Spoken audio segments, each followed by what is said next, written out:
Welcome to the warm-up presented by Ford. Chris Miles here with Dennis Scott and Sekou Smith. Welcome back from All-Star break, fellas. You had a good time? Yeah, I'm warmed up now. Got the I see what you did out. there. You're warmed up. Name of the show. I'm Okay. ready. Yeah, warmed up, ready to go, Chris. Let's go. Remember the Lakers-Clippers game that was postponed on January 28th? It's been rescheduled for April 9th. That's perfect. Hopefully we'll have everything on the line. Clippers and Lakers is staples to determine, the number one seed in the West. That would be ideal to have everything still be up in the air at that time of the season between two teams that are fighting it out to be the top dog in the Western Conference. Yeah, it's one of those things for me where we talked about it so much in September, October as things were being put together. And now as you get to April, with 4 days left before the last end of the season. So now to be one game to be first, second place, I think would be huge. Well, the Lakers, they have 29 games left in the regular season. Anthony Davis, LeBron James won one of the most competitive All-Star games in the last 20 years. Tonight, in their first game back, they play host to the young and talented Memphis Grizzlies, who are currently occupying that 8th spot in the Western Conference standings. Here are AD and LeBron looking ahead to the second half of the season. Coming in and have practices like we had today. Keep getting after it, staying in the moment, taking it game by game. We know this is technically the second half of the season where guys come back from All-Star break and teams pick it up, and so we have to do the same thing. But we have more than enough to be able to make sure that not only stay in the West, but to win basketball games. We want to make sure that we come out and pick it up like we left off defensively. We know it's probably be a little rust offensively, but defensively we can control that. I think we'll be fine. LeBron, what are some of the things you want the team to work on? Obviously, a pretty good first part of the season. What about the second part? No, I just want to continue to get better. We continue to get better every day, and we put ourselves in a position where we can win. And that's all you can ask for. Chris, can we stop saying the second half of the season? Let's just call it the last third. Let's just call it the last 8.5 week sprint. Let's call it that. Okay. Because we know they're not going to play another 50 games. No. It bothers me every year, so we should just change that now, Chris. Okay, on I'm your with show you. to warm up. I was actually just thinking that as I said it. I'm like, that's not what it is. 8 weeks left. Because, understand that you're jockeying for a position. Those bottom 8 teams, they're already getting ready for 1, 2, 3 Cancun. They're getting ready for vacation. Let's just call it what it is. The top 8 teams are really taking this serious.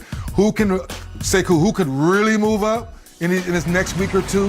Who could slip? Yeah. 7 or 8. Do you really want to hold on to 7 or 8, or do you really want to slip out and get a lottery pick? So only a handful of teams are really, really locking in and honing in, saying we really got jockey for a better position. So looking at the Grizzlies and the Lakers, it's a possible playoff preview in the sense the Lakers, the 1 seed right now, the Grizzlies sitting in that 8th spot.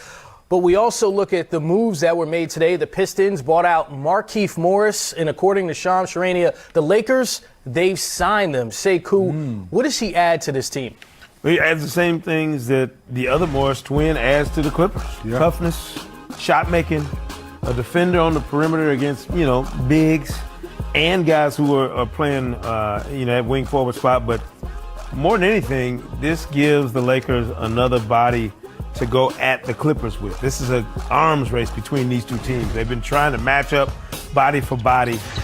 The Lakers are clearly the biggest, most formidable frontline team you're going to see in the playoffs on the Eastern Conference side. I think Milwaukee occupies that same spot, on the other side. But this is a deal where if you couldn't get the other Morris, the Lakers, you just get this Morris. I like it. You put them in the same city. Yeah. Maybe test some loyalties. When see who really wants you think they're going to change jerseys? I like that. Yeah, I like that. Who really wants to go at his twin when you play? Hey, who y'all doubling tonight? What's going on tonight? Like, you might a little inside, because we may laugh at it, but can you imagine?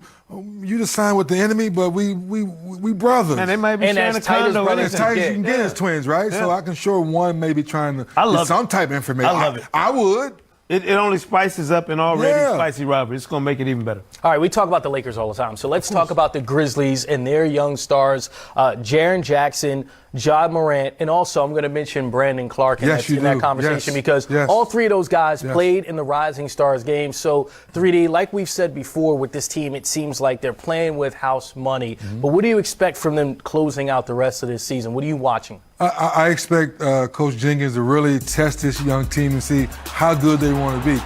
Sekou and I were having a conversation a couple weeks ago about it. At first, I was like, I don't know, maybe let it go to draft pick.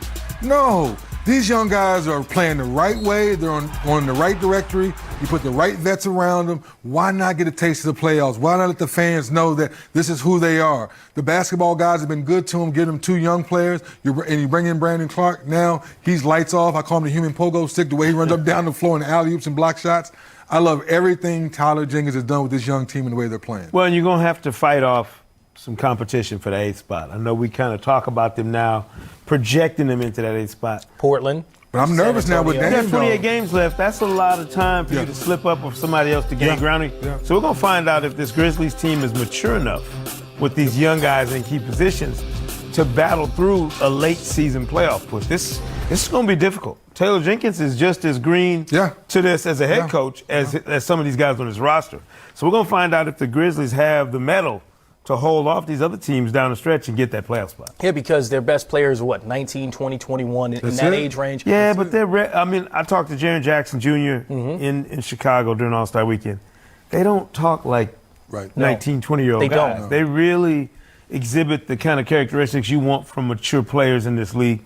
I would imagine they're going to put up a vicious fight for that 8th spot. It's just going to be a matter of can they hold out. Now, with Dame Lillard's groin injury, how long, if that's going to be more serious? Obviously, the Zion effect down in New Orleans, they think they can fight 5 games back for them. So all of that's good conversation, but I think the real team you give eyeball to is the Spurs because we know they have that pedigree, Pop's there. And can DeMar DeRozan and LaMarcus Aldridge get back to some type of all-star play? To your point, Sekou, you could give them a legit chance. But if Dame is banged up more than we think it is, then you kind of take pork. And we don't even talk about Sacramento and Phoenix, who are really, if you look at the numbers, they're right there. They're right there, too. But we're not talking about them. If one of them were to get hot, one of those teams get rolling, you know how it is after the All-Star break. Somebody's schedule might open up anything. An injury somewhere allows a team to get cranked up.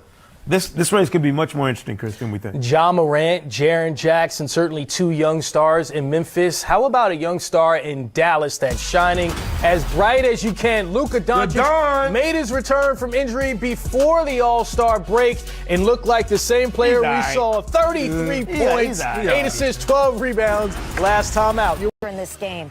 But let's start at the first quarter. The Rockets up 7. James Harden forcing the steal on Andrew Wiggins. He'll get the ball back. The alley up to Westbrook, who had 21 points and 10 boards. Houston was big from 3-point range in the first half. Harden, 29 points and 10 assists. Westbrook.